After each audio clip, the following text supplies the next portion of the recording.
अनुग्रह सोई बुद्धिरासि शुभ गुण सदना जो सुमिरत सिद्धि होई गणनायक बर बर बरन करहु अनुग्रह सोई बुद्धिरासि शुभ गुण सदना बंदम कुरबल पदम परागा सूरज सुभाष सरस अनुरागा मंगल भवन मंगल हारी उमा सहित जय जपत पुरारी सुमिर सिवा सिर पाई बसाऊं बरनम राम चरित चित चाऊं पानी ग्रहण जब कीन महेशा दिया हर्षे तब सकल सुरेशा हर ही राम चरित सब आए प्रेम पुलक लोचन जल छाए कवन सुभाज कठिन जग माही जो नहीं होई तात तुम पाही राम काज लगी तब अवतारा सुनते भयो पर्वताकारा। हे महादेव इस जगत बाबा जीवन बाबा न कोई कार्य कठिन नहीं कोई कार्य संभव यहाँ सारे कार्य सरल संभव हो जाते हैं बाबा अगर आपकी कृपा हो जाए। देखा भरत विशाल अति निश्चर मन अनुमानी बिनु भर सहायक मारेऊ चाप श्रवण लगितानी मंगल भवन मंगल हारी उमा सहित जय जपत पुराने।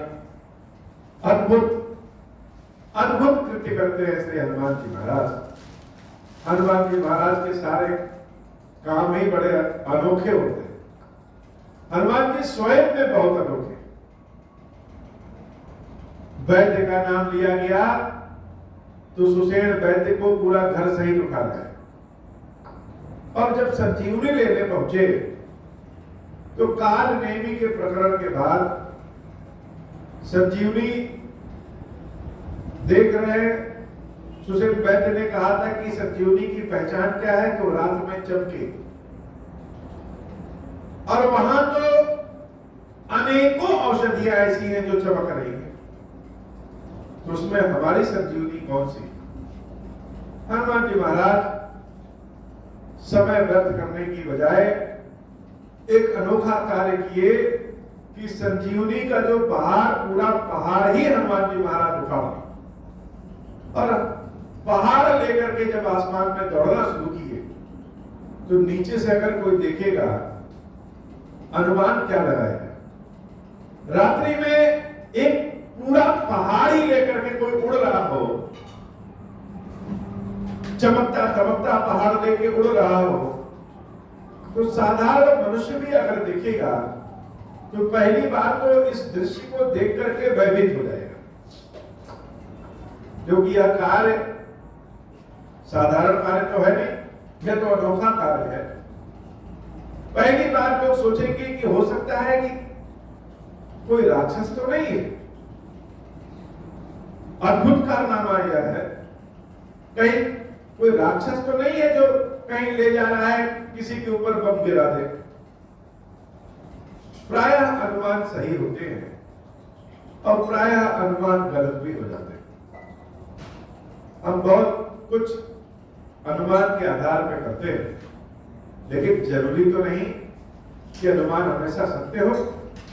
हनुमान जी महाराज जब संजीवनी का पूरा पहाड़ लेके उड़ रहे थे भरत जी महाराज नीचे से जब आसमान में देखते अद्भुत दृश्य उनको लगा और भरत जी महाराज ने ऐसा अनुमान लगाया देखा भरत विशाल अति निश्चर मन अनुमान। ऐसा अनुमान लगाया कि कोई राक्षस बहुत विशाल बड़ा राक्षस है वही ऐसा कुछ कार्य कर सकता है कि पहाड़ लेकर के ही भाग रहा है। अब नीचे से संजीवनी तो चमक रही है और हनुमान जी महाराज उसको लेके भाग रहे हैं तो भरत जी महाराज ने ऐसा अनुमान लगाया कि कोई राक्षस है और हो सकता है कि राक्षस अवध नगरी के लिए अयोध्या राज्य के लिए संकट वाला हो। तो तीर धनुष भरत जी महाराज उठाए और कान तक तान करके अपने बाण को छोड़ दिया और बाण कैसा था बिना फर का अर्थात जो उसमें नुकीला होता है वो नुकीला नहीं था। तो हनुमान प्राय गलत हो जाते हैं। भरत जी महाराज जब बाण मारे हनुमान जी महाराज को, और हनुमान जी को जब तीर लगा तो बहुत तेजी से व्याकुल हो गए, और व्याकुल होते ही उनके मुख से राम राम राम निकला, और मूर्छित होकर के पहाड़ दिए दिए जमीन पे, धरती पे आके गिर गए। भरत जी महाराज जब कानों में अपने राम नाम सुने तो बड़े आश्चर्यचकित हो गए कि कोई राक्षस राम राम तो पुकारेगा नहीं, और अगर कोई राम राम पुकार रहा है तो निश्चित यह कोई प्रभु श्री राम का भक्त होगा, और मुझसे फिर से एक गलत कार्य हो गया। भरत जी महाराज पूरे जीवन भर इसी विचार में दबे रहे कि राम को जो जंगल का दुख देखने को मिला, अयोध्या नगरी पे जो राजा दशरथ की मृत्यु के बाद दुख आया, उन सारे दुखों का कारण हम ही, न हम पैदा हुए होते और न ही मेरी माता कैकेयी के मन में इच्छा आती इनको राजा बनाने की। जीवन भर भरत जी महाराज इसी सोच में पड़े रहे कि हमारे कारण प्रभु श्री राम को दुख हुआ, और आज देखो हमने एक बार फिर से गलत काम कर दिया कि जो राम का दूत है उसके बारे में हमने गलत सोच लिया। कितना बड़ा पाप लगा राम राम राम राम, कि जो भगवान का भक्त है उसको हमने क्या सोचा, उसको हमने सोचा निश्चर मन अनुमान। हमारा यह मन ने जो अनुमान लगाया वो अनुमान ही कितना गलत है। दौड़ करके जब हनुमान जी महाराज के पास भरत जी महाराज जाते हैं, मंगल भवन मंगलहारी उमा सहित जगत पुराण, परम मुरचि महिलागत सहायक, सुमिरत राम राम रघुनायक, सुनि प्रिय वचन भरत तब आए, कपि समीप अति आतुर आए। सुनि प्रिय वचन भरत तब धाये। जब राम राम का वचन सुना तो भरत जी महाराज दौड़ते हुए हनुमान जी महाराज के पास गए, यह मुझसे क्या हो गया। कपि समीप अति आतुर आए। संसार में सबसे बड़ा काला कुछ होता है, वह होता है कलंक। कोयले से भी ज्यादा काला कलंक होता है। और संसार में सबसे बड़ा अगर कोई भारी चीज होती है वह होता है ऋण। लेकिन ऋण से भी ज्यादा भारी और कलंक से भी ज्यादा काला अगर संसार में कुछ और होता है तो वह है अपने ग्लानि का बोध। हमसे जब कोई काम गलत हो जाता है और उसकी जो ग्लानि उत्पन्न होती है उसका बोध बहुत भारी और बहुत काला होता है, उससे कोई बाहर निकल नहीं पाता। भरत जी महाराज सदैव ग्लानि के बोध से और ज्ञान से दबे हुए थे।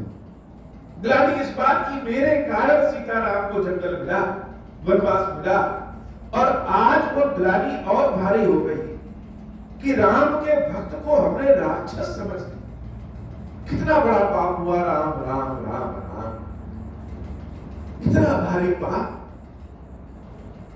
कि मेरे मन में यह विचार कहां से आ गया कि राम का जो भक्त है वो राक्षस है। निश्चर मन अनुमान, रे भरत तुम्हारे मन में पाप की भरा है, सदैव पाप भरा है, और इसी के कारण राम जी ने तुमको छोड़ दिया है। भरत जी महाराज ऐसा प्रलाप करने लगे। मन में विचार तो आ सकता था कि कोई भगवान का भक्त होगा जो इतना बड़ा पहाड़ उठा सकता है, लेकिन मन में आया कि राक्षस होगा। जैसे हमारे मन में सदैव पहली बार कोई धारणा आती है तो गलत ही आती है। कोई सामान उठा ले तो हम पहले ये नहीं सोचेंगे किस लिए उठाया, पहले सोचेंगे कि चोर है। नकारात्मक विचार ही पहले आता है। भरत जी महाराज बड़े आत्मग्लानि में डूब गए।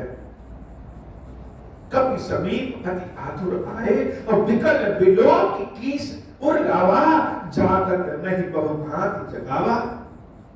हनुमान जी महाराज को मूर्छित देख रहे हैं, व्याकुल देख रहे हैं, बार बार जगा रहे हैं, भरत जी महाराज, लेकिन हनुमान जी महाराज जग नहीं रहे। भरत जी महाराज के रोम रोम आतुर हो गया, खड़ा हो गया कि मुझसे कौन सी गलती हो गई, ऐसा कैसे हमने सोच लिया कि यह राक्षसी होगा। कहत वचन भरी लोचन बारी, बिकल बिलोकी की सुर लावा, जागत नहीं बहु भांति जगावा, मुख मलिन मन भय दुखारी। भरत जी महाराज का मुख मलिन हो गया, चेहरा ही उतर गया और मन से बड़े दुखी। ग्लानि की बोझ में भरत जी महाराज दब गए। कितना बड़ा भारी पाप हमसे कैसे हुआ। राम जी के भक्त को हमने मार दिया, राम जी के भक्त को हमने राक्षस बना दिया, राक्षस समझ दिया। इतना भारी पाप हमसे कैसे हो गया। मुख मलिन मन भय दुखारी, कहत वचन भरी लोचन बारी। भरत जी महाराज अपनी आंखों में आंसू भर करके विधाता से कह रहे हैं, राम से कह रहे हैं कि मेरी किस्मत ही फूटी है। पिछले जन्म में मेरा जो प्रारब्ध था वो बहुत पाप का रहा होगा, इसीलिए सारे संसार राम को सुख देते हैं और हम राम को दुख देते हैं। जंगली लोग भी प्रभु श्री राम की सेवा करते हैं और यह पढ़ा लिखा भरत राम को जंगल में भेज देता है। कलंक की मूर्ति हूं मैं, मेरे कारण राम और राम ही नहीं, राम से जुड़े उनके भक्तों को भी दुख पहुंच रहा है। जय विधि राम विमुख मोहि कीना।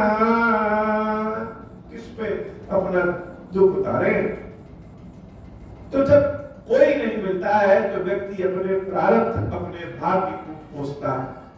न जाने किस कलम से ब्रह्मा जी ने मेरी किस्मत लिख दी।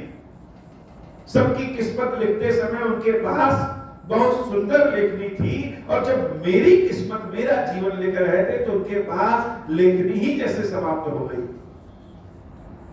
इसीलिए तो विधाता ने हमको राम से विमुख कर दिया।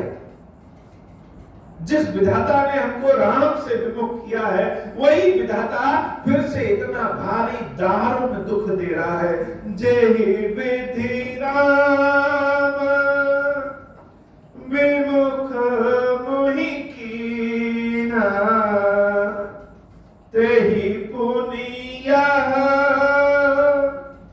दारुण दुख दीना, जो मोरे मन बच अरुकाया।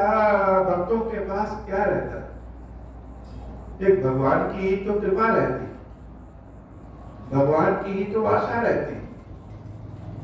जैसे लोगों के पास बहुत धन संपत्ति रहती हो और जब उनको कोई अचानक आवश्यकता पड़े, कहीं कुछ गिरवी रखना हो, कहीं कुछ जमानत देना हो, कभी किसी चीज की गारंटी देना हो, तो अपना सोना चांदी जमीन घर आदि गारंटी पे दे देते हैं। वैसे भक्तों के पास केवल भगवान की कृपा होती है, और जब भी कभी वह उनका दांव लग जाता है,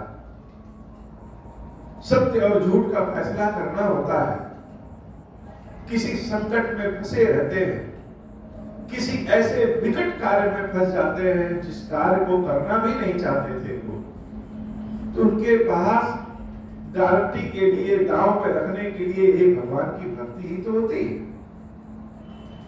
और तो कुछ सोचता नहीं। हर चीज के लिए तो प्रभु ही याद आते हैं। हनुमान जी महाराज को बार बार भरत जी जगा रहे हैं, और हनुमान जी जब नहीं जगे तो भरत जी महाराज व्याकुल हो गए और कह रहे हैं, जो मोरे मन बच अरुकाया। लोग भगवान की परीक्षा लेते हैं। बहुत सारे लोग होते हैं कि भगवान की परीक्षा ले लेंगे, ये कुंटल दूध चढ़ाएंगे, यह काम हमारा कर दो, देखें करते हो कि नहीं करते। मेरी रक्षा कर रहे हैं कि नहीं कर रहे हैं, यह भगवान की परीक्षा ले रहे हैं। लेकिन भरत जी महाराज भगवान की परीक्षा नहीं ले रहे। भरत जी महाराज तो अपने भक्ति की परीक्षा ले रहे हैं। भरत जी महाराज कह रहे हैं, जो मोरे मन बचन काया, प्रीति राम पद कमल भवाया, तो कपि होहु विगत श्रम सूला, जो नो पर रघुपति अनुकूला। हे नाथ, विधाता चाहे कितना भी मलिन हो जाए, हमसे विमुख हो जाए, लेकिन अगर इस भरत के पास प्रभु श्री राम की भक्ति है, मेरी सेवा, मेरी श्रद्धा, मेरी भक्ति अगर सच्ची है, और अगर मेरे ऊपर प्रभु श्री राम प्रसन्न है, अनुकूल है, तो ऐसी कृपा करिए प्रभु, तो कपि होहु विगत श्रम सूला, जो मुंह पर रघुपति अनुकूला। तो यह मेरे सामने जो कपि मूर्छित हैं, इनकी मूर्छा दूर हो जाए, इनकी समस्या दूर हो जाए, इनकी परेशानी दूर हो जाए, अगर राम जी की भक्ति मेरे ऊपर, कृपा मेरे ऊपर है, अगर मेरी सेवा भक्ति सच्ची है, श्रद्धा युक्त है, तो यह कपि उठ करके बैठ जाए। और अगर उठ करके नहीं बैठेंगे तो जान जाएंगे कि यह भरत तो बड़ा पापी है, एक छटाक भर का भी सच्ची श्रद्धा भक्ति नहीं है। जैसे जीवन या तो उस पार या तो इस पार। अगर यह बानर उठ करके या बंदर उठ करके बैठ गया तब तो ठीक है, मेरी श्रद्धा भक्ति सच्ची है, और नहीं है तो यह भरत बहुत पाखंडी। अगर काम नहीं हुआ तो कोई राम को तो दोषी कहेगा नहीं, दोषी तो यही कहेगा कि भरत की श्रद्धा भक्ति ही पाखंडी। यह बड़ी बात होती है। भगवान के जो भक्त होते हैं, भगवान के जो सेवक होते हैं, भगवान से जो जुड़े होते हैं, वह कहीं भी संसार में अगर चले जाएं तो सामने वाले व्यक्ति को एक उम्मीद रहती है कि इनसे मेरा काम हो जाएगा। अगर मेरे घर आ जाएं, मेरे किसी कार्य में आ जाएं, मेरी किसी बात में हाँ कर दें, तो इनसे जरूर मेरा काम हो जाएगा। ये तो कोई भगवान के भक्त चमत्कारी नहीं होते, लेकिन लोग चमत्कार की उम्मीद जरूर करते हैं।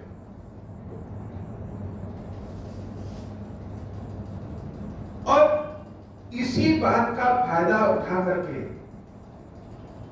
कलयुग में हजारों लोग नित्य प्रतिदिन ठगे जाते हैं। क्यों? क्योंकि उनको भगवान पे भरोसा नहीं होता। वो तो भगवान की सेवा करने वाले के भरोसे रहते हैं कि यह कुछ चमत्कार करेंगे। लेकिन कुछ भक्त वास्तव में सच्चे भी होते हैं, जो अपने सामने आए हुए किसी व्यक्ति के कष्ट को दूर करने के लिए भगवान से प्रार्थना करते हैं, और भगवान उनकी प्रार्थना सुन भी लेते हैं। भरत जी महाराज प्रभु से प्रार्थना कर रहे हैं कि हे नाथ, अगर मेरी भक्ति सच्ची है तो यह बानर उठ करके बैठ जाए, और उठ करके नहीं बैठा तो जान जाएंगे कि यह भरत तो बड़ा पाखंडी। जो मोरे मन बचन काया, प्रीति राम पद कमल कमाया, तो कपि होहु विगत श्रम सूला, जो मुंह पर रघुपति अनुकूला। और उसी समय चमत्कार हो गया। हनुमान जी महाराज तुरंत उठ करके बैठ जाते हैं। जैसे भरत जी महाराज यह बात अपने मुंह से कहते हैं, हनुमान जी महाराज तुरंत उठ के बैठ गए। सुनत बचन उठी बैठ कपीसा, कही जय जय दिशा। जब उठ करके बैठ गए तो जय श्री राम जय श्री राम जय श्री राम राम राम हनुमान जी महाराज करते रहे।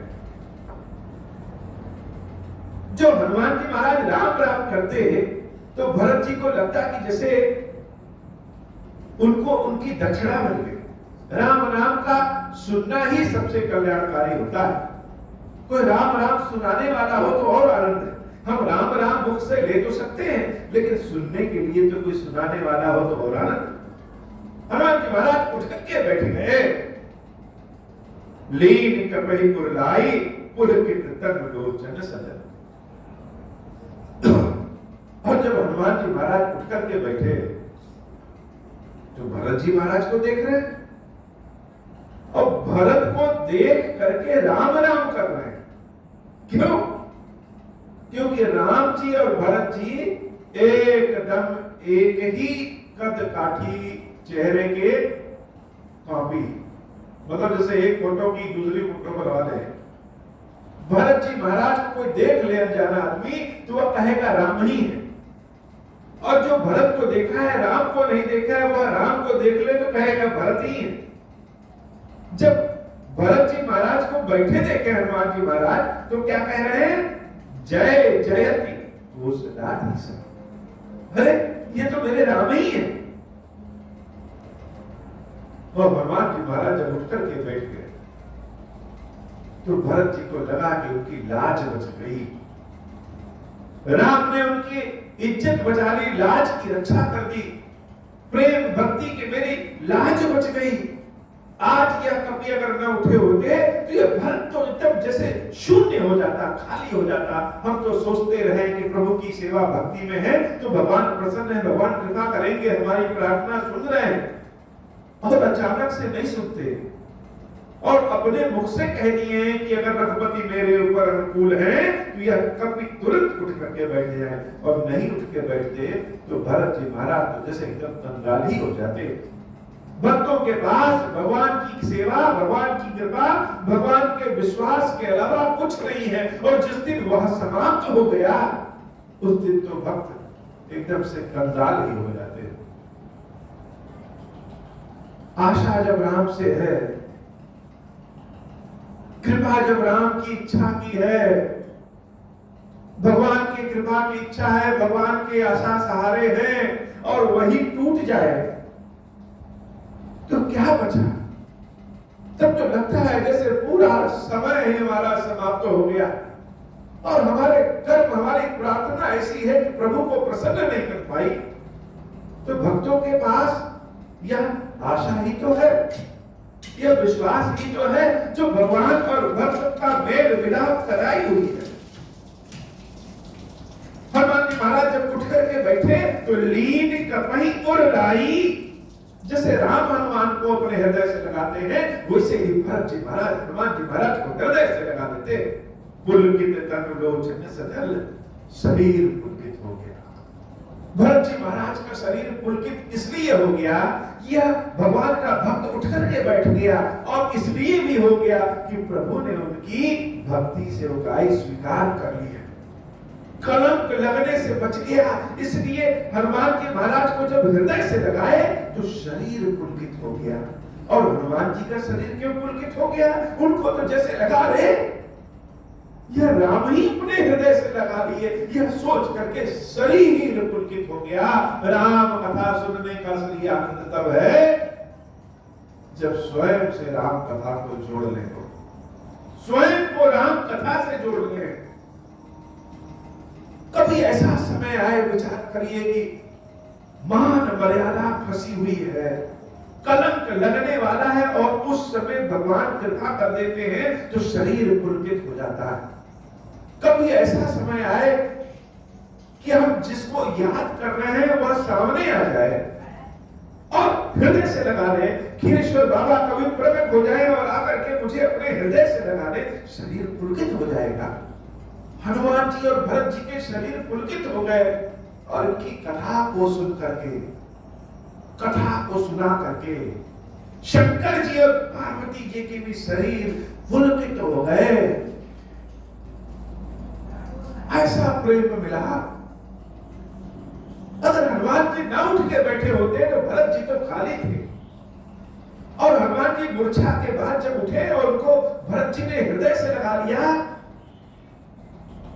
तो हनुमान जी तो सब कुछ पा गए।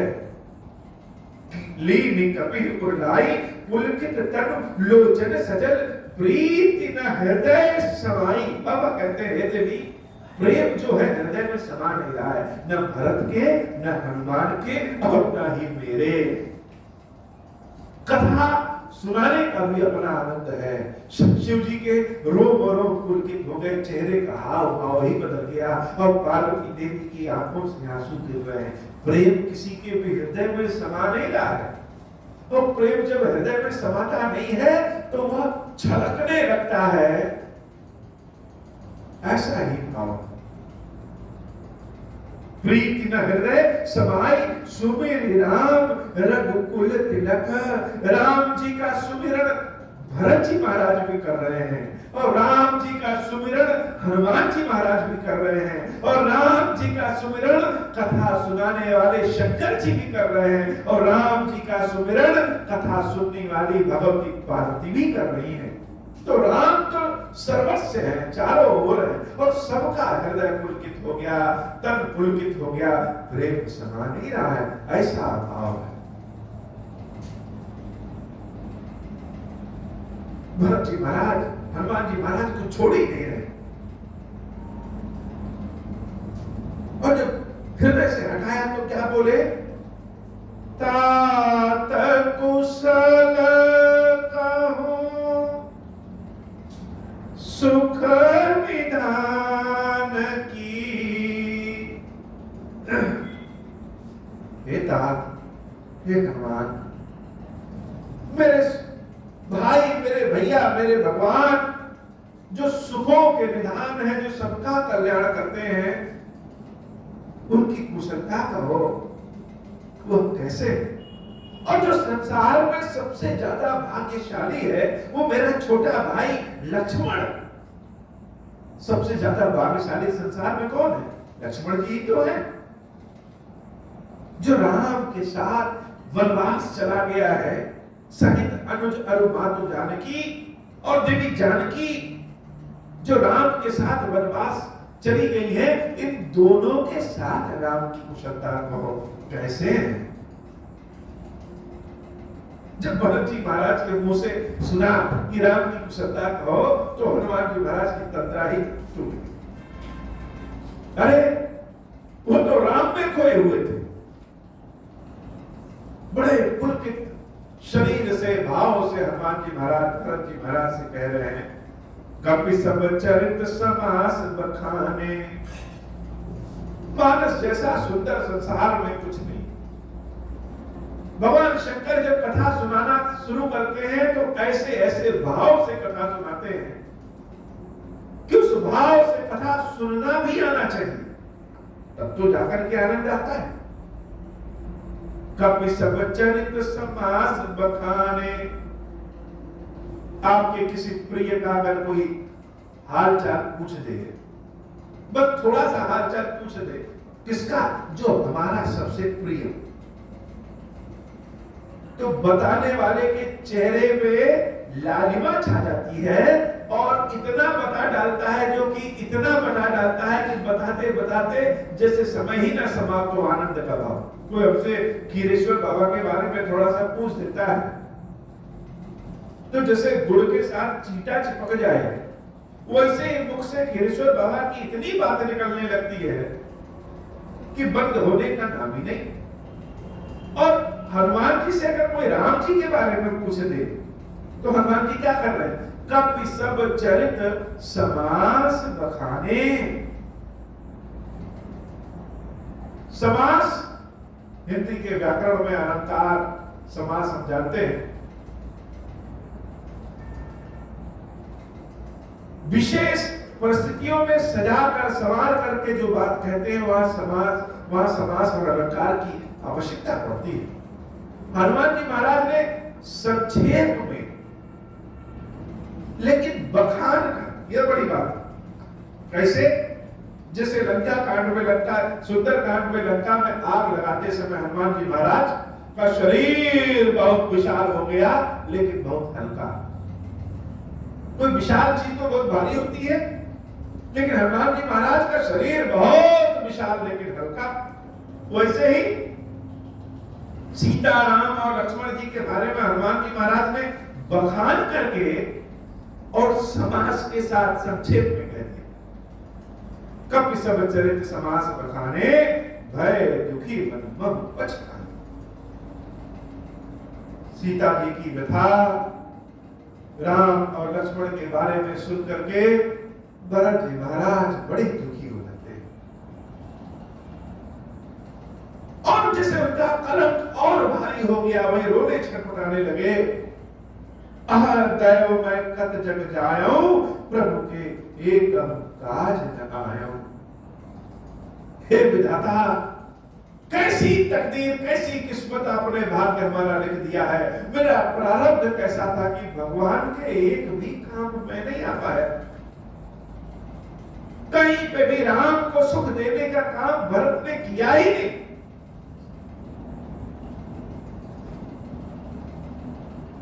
दैव मैं कत जग जायो, संसार में ऐसा कौन सा कोना है जहां जाकर के यह भरत अपना मुंह छिपा ले। यह राम को मुख दिखाने लायक नहीं बचा है। प्रभु के ये कहो काज न आए। कोई अपना बहुत प्रिय हो और उसके दुख को हम जानते हैं और जानने के बाद भी उसके दुख को दूर न कर पाए, उसके काम न आ पाए, तो अपने ऊपर ही ग्लानि होने लगती है। या तो इतना सामर्थ्य भगवान दे कि जो हमारा प्रिय, जो हमारा साथ है, उसके दुख को दूर कर सके, या फिर दुख दिखाए ही ना। भरत जी महाराज जब लक्ष्मण जी के बारे में सुने तो इतने दुखी हो गए, राम जी के बारे में, सीता जी के बारे में सुने इतने दुखी हो गए कि यह अपना चेहरा लेके कहां जाए। आज तक राम के काम ही नहीं आ पाया। जान तू अवसर मन धरि धीरा, पुण्य का पिसन बोले बलबीरा। लेकिन समय ऐसा है बहुत ज्यादा बात नहीं कर सकते, क्योंकि रात्रि बीत न जाए उसके पहले हनुमान को पहुंचना है। जान को अवसर मन धरि धीरा, पुण्य कपि बचन सन बोले बलबीरा। बाबा कहते हैं कि भरत कैसे है, बलबीरा, बहुत वीर है। क्यों वीर है? अपने ऊपर नियंत्रण कर लेना यह कम बहादुरी की बात नहीं। राम जी ने आज्ञा दिया था कि भरत तुम अयोध्या चलाओ, भरत वही कर रहे हैं। सब जानने के बाद भी नहीं जा सकते। राम की सेवा में ऐसी राम की भक्ति ने बांध दिया है, इसलिए भरत बहुत वीर। हनुमान जी महाराज से भरत जी महाराज कहते हैं, तात कहर मोहि नहीं तो ही जाता, कहा जो नसाए कोई प्रभाता। हे तात तुम जल्दी जाओ, नहीं तो अगर सुबह हो गई तो सारा बना बनाया काम बिगड़ जाएगा। तो कैसे जाओ? भरत जी महाराज कहते हैं ऐसा करो, मेरे तीर पे बैठ जाओ, हम तुमको बहुत जल्दी पहुंचा देते हैं। चढ़ उमम सहायक शैल समेता, पठवो तो ही जब कृपा करके। जहां राम जी हैं तुमको हम तुरंत भेज देते हैं। भरत जी महाराज की बात